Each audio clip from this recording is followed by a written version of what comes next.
Arif Maulana, warga Bandar Lampung yang tinggal di Palembang ini, datang ke Polrestabes untuk melaporkan kehilangan mobil yang dialaminya.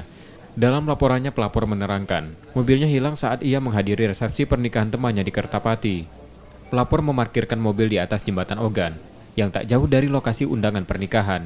Saat akan pulang, pelapor tak menemukan lagi mobil yang ia parkirkan di lokasi tersebut.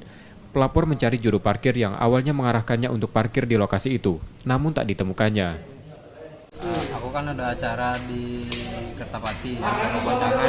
Nah, pas mau masuk ke dalam kan, mau makan siang. Nah, habis selesai makan siang itu keluar mobil sudah ada lagi. Itu ke acara siapa? Acara uang rumah kawannya. Kondangan saya itu kan. Kondangan. Itu mobil diparkir di mana? Di pas jembatan Kertapati. Itu banyak mobil diparkir apa? Ada sekitar 4 mobil. Tapi nyangkut itu kalau kakak itu. Nyangkut cak mana? Nyangkut. Ada yang ngarahi. Cuman pas mobilnya hilangnya itu tukang parkirnya ngilang lah sudah. Laporan korban sudah diterima petugas SPKT Polrestabes Palembang yang akan diteruskan ke unit reskrim. Yudi Kiswanto, Kompas TV, Palembang.